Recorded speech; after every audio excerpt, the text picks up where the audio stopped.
복된 소식 아름다운 소리 AM 1590kHz 시카고 기독교 방송입니다.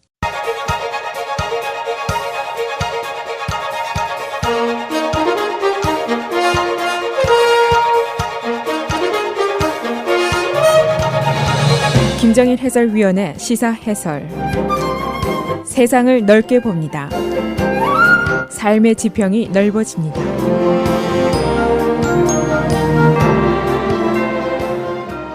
시사 해설입니다. Bathroom Law, 화장실 법안이라는 것이 있는데 이것이 큰 문제를 일으키고 있습니다. 얼핏 생각하면은 화장실 사용을 가지고 왜 이리 떠들썩한가 할 수 있겠습니다만은 그러나 이 문제가 여러 가지 심각한 논란을 일으키고 있습니다. 이 새로운 영어인데 Bathroom Law입니다. 노스캐롤라이나 주의 법입니다.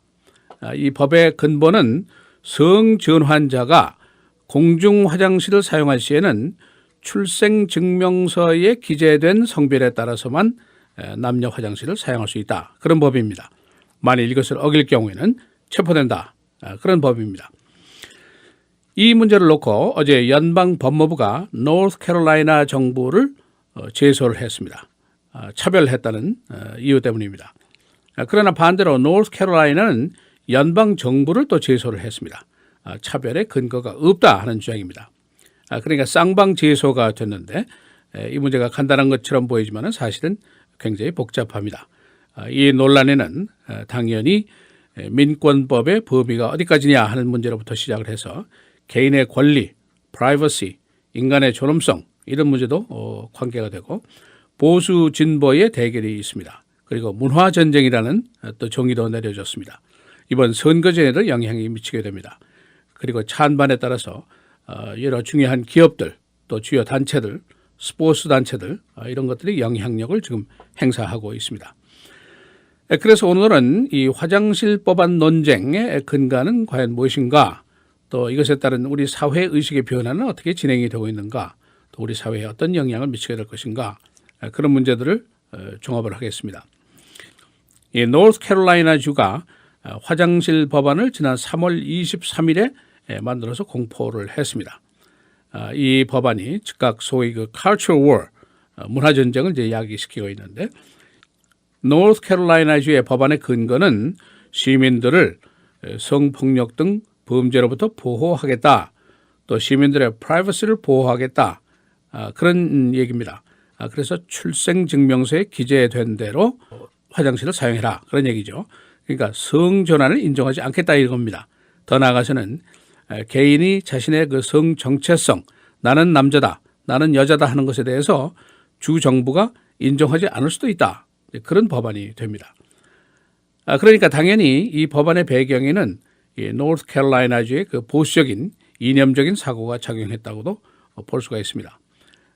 그러니까 동성애 결혼이 합법화된 이 세상에서 이제는 성전환까지 얘기가 되느냐, 이게 일련에 맞는 것이냐, 이제 그런 얘기인데, 노스캐롤라이나주는 굉장히 보수적인 주죠. 투표법에서도 여러 가지 제약을 두고 있습니다. 사진 아이디를 지참하는 것을 의무화하는 그런 제약을 두었습니다. 그래서 지금 연방정부와 이 문제도 대결을 벌이고 있습니다. 연방정부의 입장은 이렇습니다. 즉각 이 법안은 악법이다, 철회해라 하는 요구를 했습니다. 그래서 바로 어제 그제까지 월요일까지 회답을 하라고 최후 통첩을 보냈는데, 이 노스캐롤라이나 주지사인 팻 맥크로리가 어제 연방정부를 연방법원에 제소하는 것으로 회답을 했다고 볼 수가 있습니다. 이 법무부의 논리는 이런 겁니다. 노스캐롤라이나의 법안은 명백한 민권법 위반이다. 즉 차별금지 조항을 위배한 것이다. 그런 주장입니다. 이 법은 주 정부가 주도한 차별이다. 그러니까 스테이트 거버먼트가 스폰서링한 차별이다. 이제 그런 정의를 내리고 있습니다. 그리고 이것은 인간 자신의 정체성에 대한 침해를 하고 있다. 내가 남자다, 내가 여자다 이렇게 생각을 했는데 주 정부가 너는 아니야, 너는 아닌 척하고 살아, 이렇게 할 권리가 과연 있느냐, 그런 의문을 제기하고 있습니다. 여기에 반해서 노스캐롤라이나 주의 입장은 민권법 위반이라는 것은 잘못된 것이다, 그런 얘기입니다. 1964년도에 민권법이 제정될 당시에 그 당시에는 소위 트랜스젠더, 성전환이라는 개념 자체가 이 사회에 없었다는 것이죠. 고로 연방 법무부가 이것을 지금 근거 없이 노골적으로 확대 해석을 하고 있다 하는 반론입니다. 만일에 법무부가 이 법안을 개정하려고 한다면 의회 절차를 거쳐라. 일방적인 확대 해석은 우리 주정부에서는 인정하지 않겠다. 그런 입장입니다. 그래서 이 논란은 지금 법 해석 논란으로까지 확대가 되고 있습니다. 사실 1964년 민법법 제정 당시에 이 성전환이라는 개념은 그때는 없었죠. 민권법에 규정이 된 모든 사람, 즉 인종, 피부색, 종교, 출신국 그리고 섹스에 대해서 차별받지 아니한다. 이렇게 규정을 하고 있는 것은 여기에서 섹스라는 것은 남녀의 성차별의 개념입니다. 그러니까 법 이론적으로 보면은 이 섹스라는 단어가 민권법 제정 당시는 남성과 여성 간의 성차별을 얘기하는 것입니다.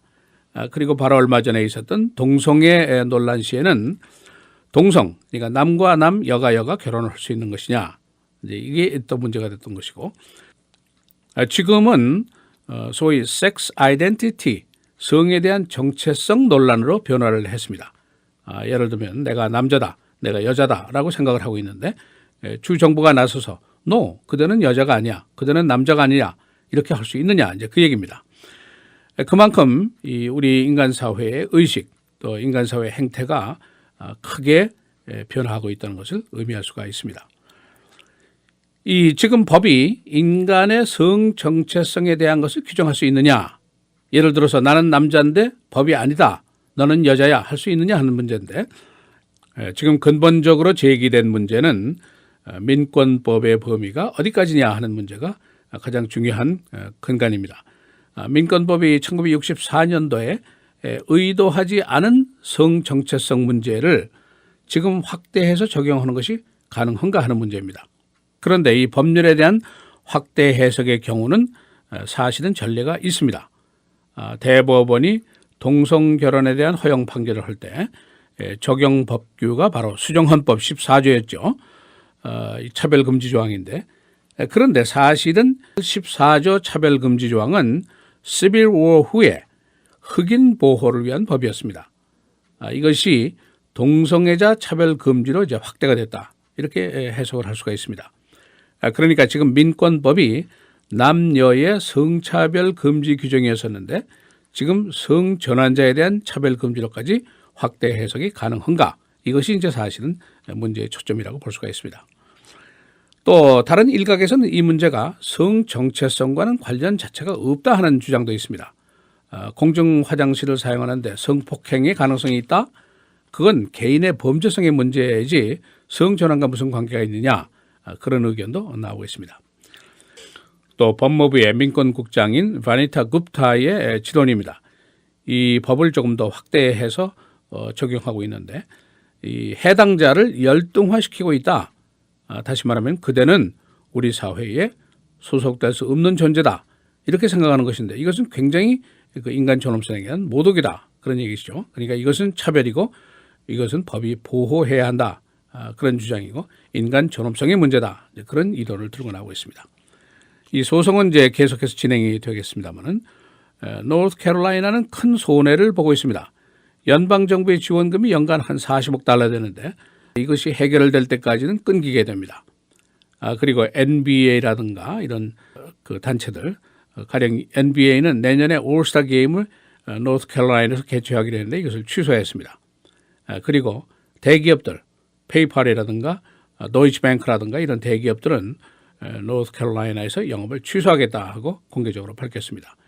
또 관광업계에서도 이 주에서의 관광이 크게 위축될 것으로 예상을 하고 있습니다.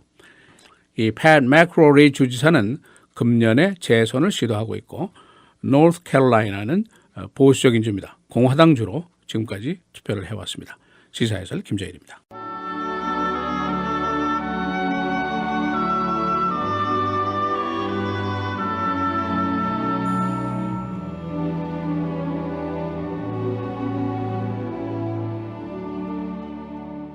주의 성령이 내게 임하셨으니 이는 가난한 자에게 복음을 전하게 하시려고 내게 기름을 부으시고 나를 보내사 포로된 자에게 자유를, 눈먼 자에게 다시 보게 함을 전파하며 눌린 자를 자유롭게 하고 주의 은혜의 해를 전파하게 하려 하심이라 하였더라.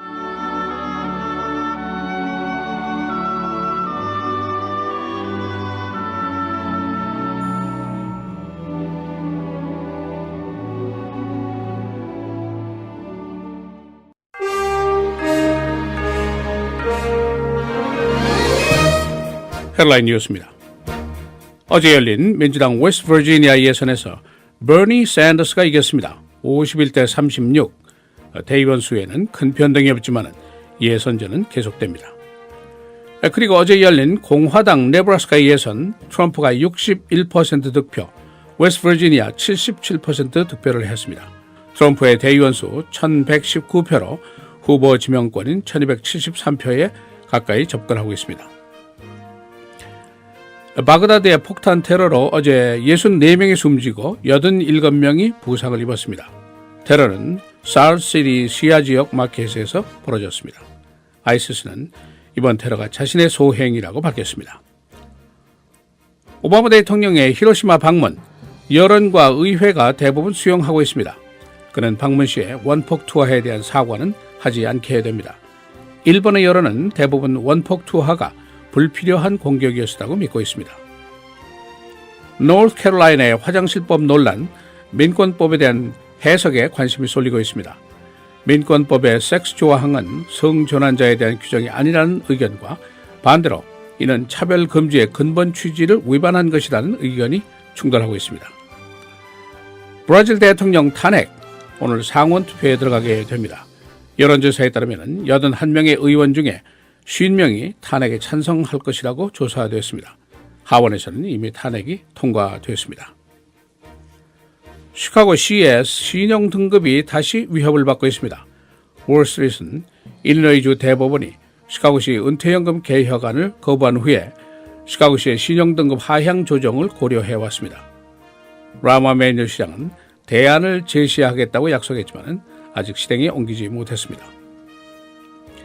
피플게스가 $1,800만 벌금을 내기로 합의했습니다. 주 검찰은 피플게스의 고객 오더를 문제 삼고 있습니다. 게스 측은 노후한 파이프 교체 경비를 부풀려서 보고했었습니다. 오늘 아침 시카고 지역의 짙은 안개로 항공기 운항이 제한됐었습니다. 오헤어 미드웨이 공항은 오늘 이른 아침 플라이트의 출발을 지연시켰습니다. 안개주의보는 오전 10시에 해제됩니다.